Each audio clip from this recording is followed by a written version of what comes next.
اعوذ باللہ من الشیطان الرجیم بسم اللہ الرحمن الرحیم وَإِذْ قَالَ إِبْرَاهِيمُ رَبِّ أَرِنِي كَيْفَ تُحْيِي الْمَوْتَىٰ قَالَ أَوَلَمْ تُؤْمِنْ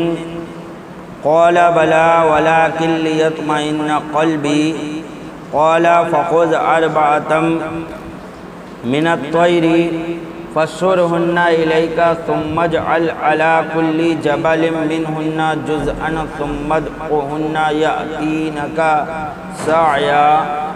وَاعْلَمْ أَنَّ اللَّهَ عَزِيزٌ حَكِيمٌ۔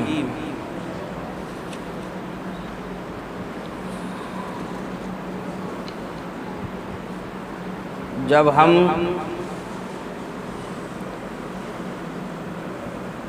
اللہ والوں کو پکارتے ہیں یا غوث المدد یا خواجہ غریب نواز وغیرہ کہتے ہیں تو وہاں بھی کہتے ہیں کہ وہ مر گئے معاذ اللہ رب العالمین، مردہ ہیں اور تم مردہ کو پکارتے ہو۔ اول تو ایک سنی مسلمان کا یہ عقیدہ ہے کہ اللہ والے زندہ ہیں،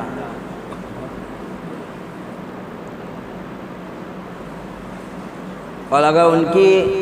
ان کے عقیدے کے مطابق وہ کہتے ہیں کہ مر گئے مردہ کو پکارتے ہو، اور مردہ کو پکارنا کہاں سے ثابت ہے؟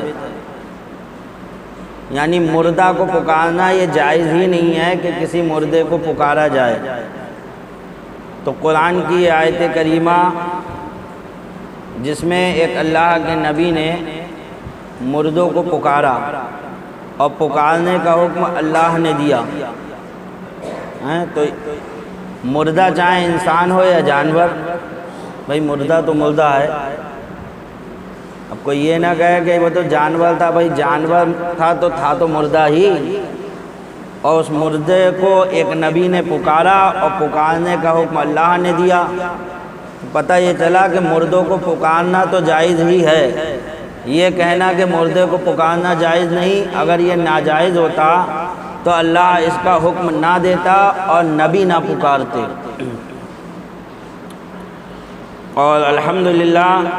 ہمارا عقیدہ تو یہ ہے کہ اللہ والے مردہ ہیں ہی نہیں، بلکہ وہ زندہ ہیں اور ہماری پکار سنتے ہیں۔ اور خود حضور صلی اللہ تعالیٰ علیہ وسلم نے جنگ بدر کے موقع پر ابو جہل، عتبہ، شیبہ جب یہ سب ذلیل قتل ہوئے اور ان کی لاشوں کو ایک گڈھے میں ڈالا گیا تو اللہ کے رسول صلی اللہ علیہ وسلم نے ان کو پکار کر کہا، کیوں اے ابو جہل، اے عتبہ، اے شیبہ، پکار کر کہا تھا۔ تو پتہ چلا اللہ کے رسول نے کافر مردہ کو پکارا، اور تم کہہ رہے ہو کہ پکارنا جائز نہیں ہے۔ اس پہ حضرت عمر نے کہا، اے اللہ کے رسول، کیا یہ ہماری بات سن سکتے ہیں؟ تو اللہ کے رسول نے فرمایا، زندوں سے زیادہ سنتے ہیں، زندوں سے زیادہ سنتے ہیں، ان کی سماعت تو اور بڑھ جاتی ہے مرنے کے بعد۔ تو اللہ تبارک و تعالیٰ ارشاد فرماتا ہے، اور جب عرض کی ابراہیم نے، اے رب میرے مجھے دکھا دے تو کیوں کر مردے جلائے گا۔ پیچھے واقعہ گزرا حضرت عزیر علیہ السلام کا، اب یہ حضرت ابراہیم علیہ السلام کا واقعہ ہے۔ حضرت ابراہیم علیہ السلام نے بھی اپنے رب سے سوال کیا، اے اللہ تو مجھے دکھا تو مردوں کو کیسے زندہ کرے گا۔ تو اللہ تعالیٰ نے فرمایا، کیا تجھے یقین نہیں جو تم مجھ سے سوال کر رہا ہے ابراہیم کہ تم مردوں کو زندہ کیسے کرے گا؟ کیا تجھے اس بات کا یقین نہیں ہے کہ میں مردے زندہ کر سکتا ہوں؟ حالانکہ یہ بہت بعید بات ہے، نبی کا اگر یہ عقیدہ ہو جائے تو وہ دوسروں تک ایمان کیسے پہنچائیں گے؟ تو حضرت ابراہیم علیہ السلام نے عرض کی، نہیں، عرض کی کہ یقین کیوں نہیں، مگر یہ چاہتا ہوں کہ میرے دل کو قرار آ جائے۔ فرمایا تو اچھا 4 پرندے لے کر اپنے ساتھ ملا لے، یعنی کہا یقین تو ہے یقین کامل ہے، لیکن میں عین الیقین آنکھوں سے دیکھنا چاہتا ہوں، اس چیز کو آنکھوں سے مشاہدہ، ایک چیز کا ہمیں یقین ہے لیکن آنکھوں سے ہم نے مشاہدہ نہیں کیا ہے، ابھی تک آنکھوں سے نہیں دیکھا۔ یقین ہے تو مردے زندہ کر دے گا، لیکن کیسے کرے گا وہ کرتے ہوئے میں اپنی آنکھوں سے دیکھنا چاہتا ہوں، اس لیے کہہ رہا ہوں۔ تو اللہ تعالیٰ نے فرمایا کہ 4 پرندے لے کر اپنے ساتھ ملا لے، پھر ان کا ایک ایک ٹکڑا ہر پہاڑ پر رکھ دے، پھر انہیں بلا تو وہ تیرے پاس چلے آئیں گے، پاؤں دوڑتے، اور جان رکھ کہ اللہ غالب حکمت والا ہے۔ تو اس کا واقعہ اصل یہ تھا کہ ایک دفعہ حضرت ابراہیم علیہ السلام سمندر کے کنارے گزرے، ملاحظہ فرمایا کہ وہاں ایک مردار پڑا ہے، وہاں ایک مردار پڑا ہوا تھا، مرا ہوا جانور ہو یا کچھ بھی ہو اللہ جانے۔ جب سمندر جوش مار کر اس تک پہنچتا ہے تو مچھلیاں اس کا گوشت نوچتی ہیں، جب سمندر کی لہریں آتی تو لہروں کے ساتھ مچھلیاں آتی اور مچھلیاں اس مردار کا گوشت نوچنے لگتی، آپ دیکھ رہے تھے، مچھلیاں اس کا گوشت نوچتی ہیں، اور جب سمندر اتر جاتا ہے تو کبھی درندے جانور اسے کھاتے ہیں اور کبھی پرندے۔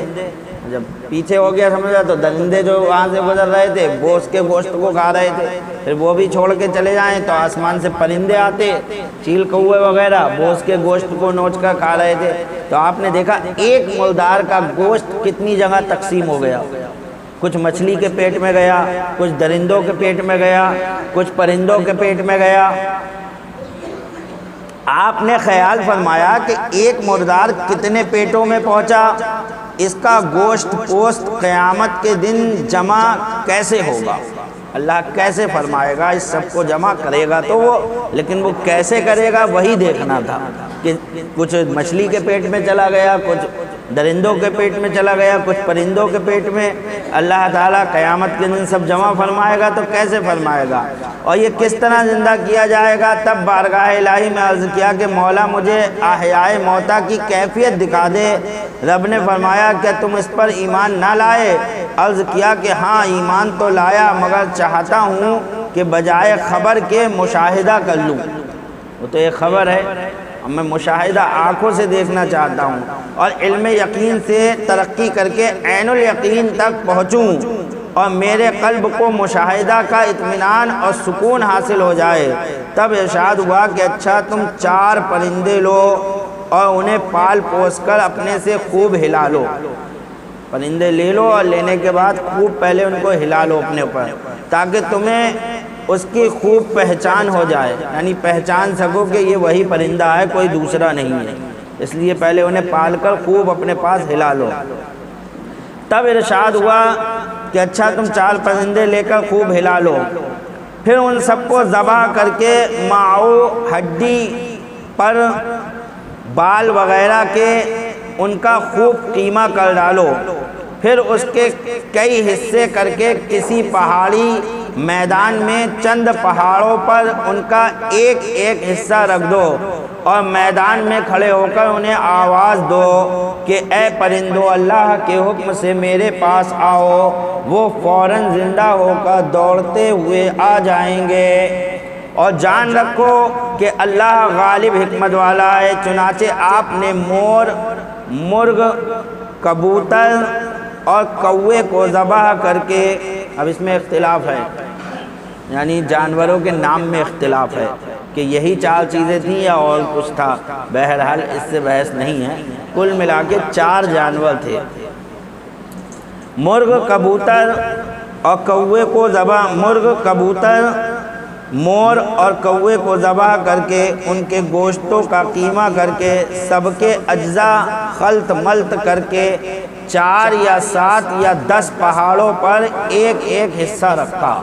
سب کو ملا دیا گوشت کو قیمہ کر کے، اور پھر سارے پہاڑوں پر رکھ دیا، اور ان سب کے سر اپنے پاس رکھے، پھر پکارا اے چڑیوں میرے پاس حکم الہی سے آ جاؤ، سب کو رکھنے کے بعد اب پکارا کہ اے چڑیوں میرے پاس حکم الہی سے آ جاؤ، یہ فرماتے ہی اجزاء اڑے اور ہر جانور کے اجزاء علیحدہ علیحدہ ہو کر اپنی ترتیب سے جمع ہوئے۔ آپ دیکھ رہے ہیں ایک ایک گوشت کا ٹکڑا، ایک ایک بوٹی باریک باریک سب الگ ہو رہی ہے، جو جس جانور کی تھی وہ سب الگ ہو رہی ہے، اور آپ یہ دیکھ رہے ہیں یہاں تک کہ خون کا ہر قطرہ دوسرے قطرے سے ملا ہوا جو تھا وہ بھی الگ ہو گیا، اور ہر پر اڑ کر دوسرے پر سے مخلوط ہوا، اور ہر ہڈی اڑ کر دوسری ہڈی تک، اور ہر پارے گوشت دوسرے پارے گوشت تک پہنچا، یہاں تک کہ فضا میں چاروں جانوروں کے جسم بن کر دوڑتے ہوئے آپ کی طرف آئے اور اپنے سروں سے مل کر پورے پرندے بن گئے۔ یہ زندہ کرنے کی کیفیت اللہ تبارک و تعالیٰ نے حضرت ابراہیم علیہ الصلوۃ والتسلیم کو دکھائی، اور قیامت تک کے لوگوں کے لیے یہ نشانی بنا دی کہ اللہ تعالیٰ قیامت کے دن مردوں کو ایسے ہی جمع کر دے گا، چاہے کسی کو شیر کھا گیا ہو، چاہے چیتا کھا گیا ہو، چاہے ایک آدمی کا جسم کتنے ہی جانوروں کے پیٹ میں پہنچ گیا ہو، اللہ کے صرف فرمانے کی دیر ہوگی ہو جا، اور سب جو ہے اپنی اپنی جگہ سے چاہے کہیں ہو، ایک حصہ امریکہ میں، ایک حصہ ہندوستان میں، 7 سمندر پار کیوں نہ ہو، وہ سب کے سب جو ہے اعضاء اڑ کر جمع ہو کر ہمارا پہلے والا جسم پھر سے تیار ہو جائے گا۔ وہ یہ نہ سوچے کوئی نیا جسم بنے گا، نیا جسم نہیں بنے گا، بلکہ یہی پرانا جسم اللہ تبارک و تعالی پھر سے تیار فرما دے گا ہمارا، اور اسی میں روح ڈال دی جائے گی۔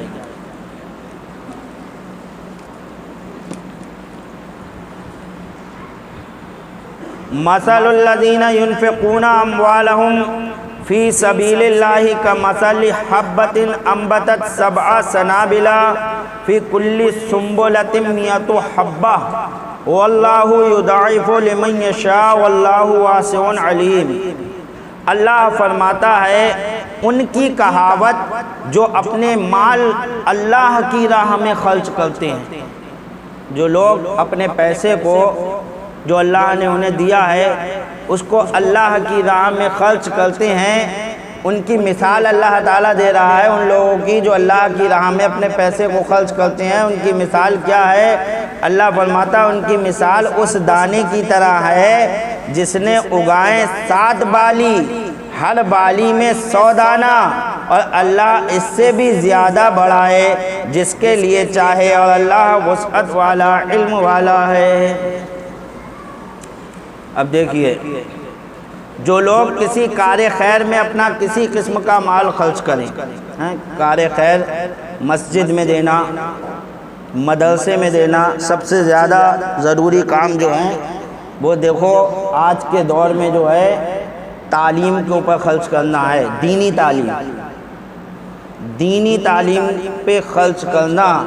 یہ بہت ضروری ہے۔ ہمارے بچے ہماری بچیاں دینی تعلیم سے بہت دور ہوتے جا رہے ہیں، اس طرف سب سے زیادہ دھیان دیجیے، سب سے زیادہ خرچ جو ہے وہ دینی تعلیم پر ہی کریے، مدارس کو پیسہ پہنچائیے، اور اس کے بعد نمبر آتا ہے مساجد کا، کہ مساجد کو جو ہے اچھا امام ہونا چاہیے، ایسا امام ہو جو باعلم باعمل اور پورے اہل محلہ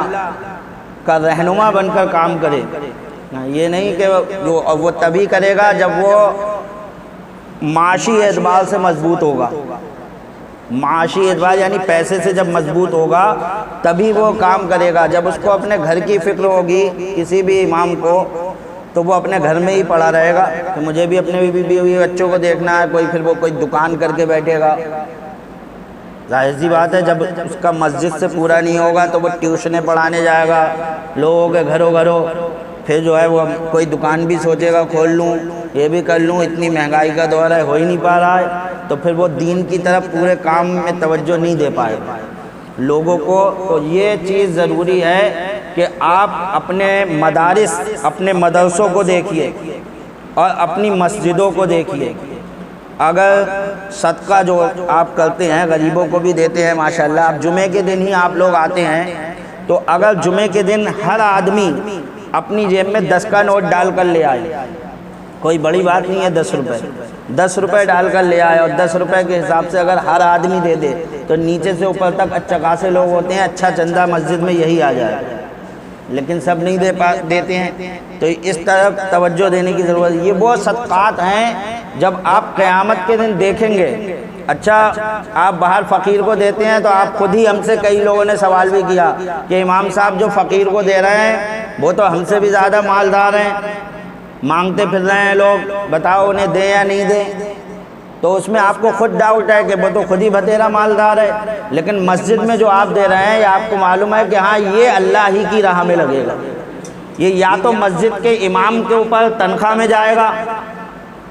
یا پھر مسجد کے کسی کام میں لگے گا۔ یہ آپ کو معلوم ہے کہ اس میں آپ کا پیسہ کہیں گھاٹے میں نہیں گیا ہے، پورا اللہ کی راہ میں ہی خرچ ہو رہا ہے۔ تو اس طرف آپ لوگ دھیان دیں، توجہ دیں، اور جو غریب محتاج ہیں ان کی بھی مدد کرا کریں۔ اگر آپ کو ڈاؤٹ لگ رہا ہے کہ بھئی یہ آدمی فراڈ ہے، تب بھی جو ہے آپ اگر نہیں دینا ہے اسے نہ دیں، لیکن جھڑکے نہیں، کیونکہ دیکھو شک تو شک ہی ہے، کیا معلوم آپ شک کی بنا پر اس کو برا بھلا کہہ رہے ہو اور حقیقت میں وہ پریشان ہو، تو پھر آپ اس کا الزام آپ کے اوپر آیا۔ تو اگر نہیں دینا ہے، ہمیں لگ رہا ہے کہ یہ آدمی فراڈ ہے، تو ہم نہیں دیں گے، بات کروں، لیکن اس کو جھڑکیں گے نہیں اور اس سے جو ہے بدتمیزی نہیں کریں گے، یہ ہمیں حق نہیں پہنچتا۔ وہ نہیں، ہمیں نہیں دینا ہے تو نہیں دینا ہے، بھئی ہمیں دکھ گیا کہ یہ آدمی ایسے ہی ہے، لیکن کسی کو ذلیل کرنا اور کسی کو جھڑکنا اس کا ہمیں اختیار نہیں ہے۔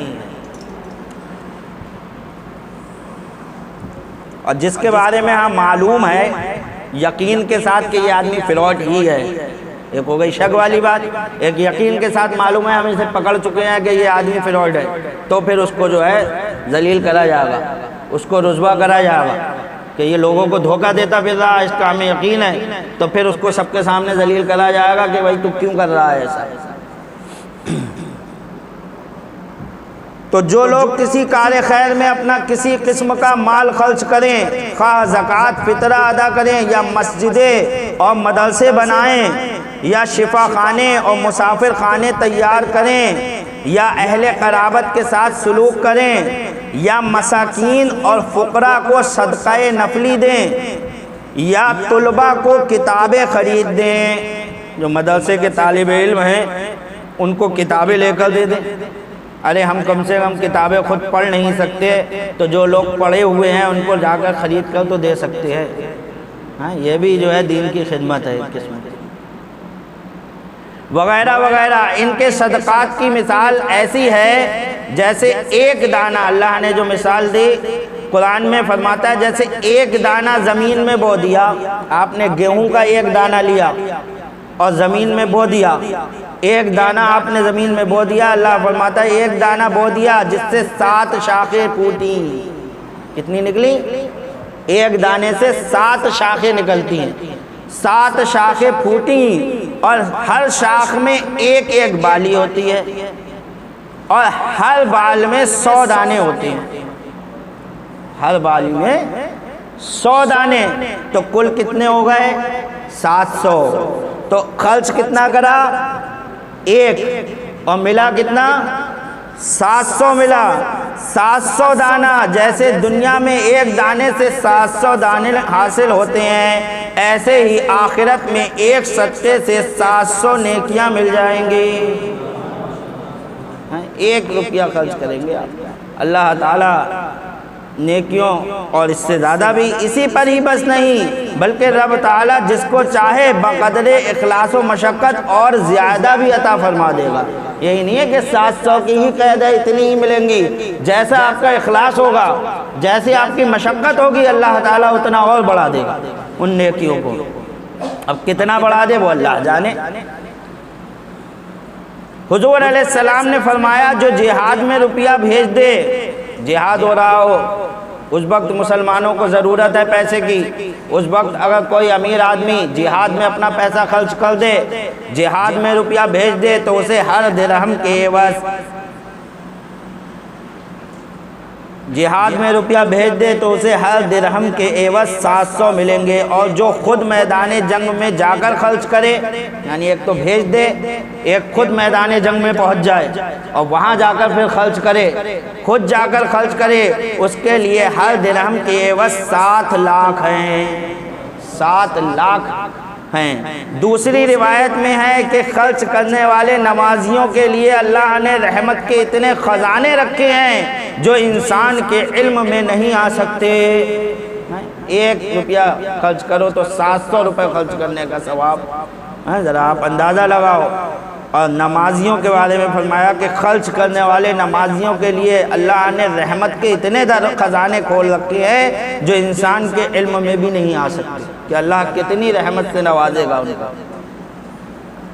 عبداللہ ابن عباس فرماتے ہیں کہ حج اور جہاد کا خرچہ کا یکساں ثواب ہے، یعنی ایک کا 7 لاکھ، بلکہ بعض روایات میں ہے کہ صدقہ دنیاوی مصیبتوں اور فتنہ قبر اور عذاب قیامت کو دور کرتا ہے۔ دنیا کی مصیبتیں بھی اس سے دور ہوتی ہیں، اور عذاب قبر اور عذاب قیامت سے بھی انشاءاللہ تعالی نجات ملے گی۔ اور سخاوت ایسا درخت ہے جس کی جڑ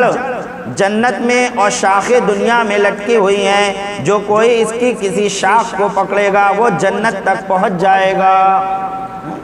اور بخل یعنی کنجوسی،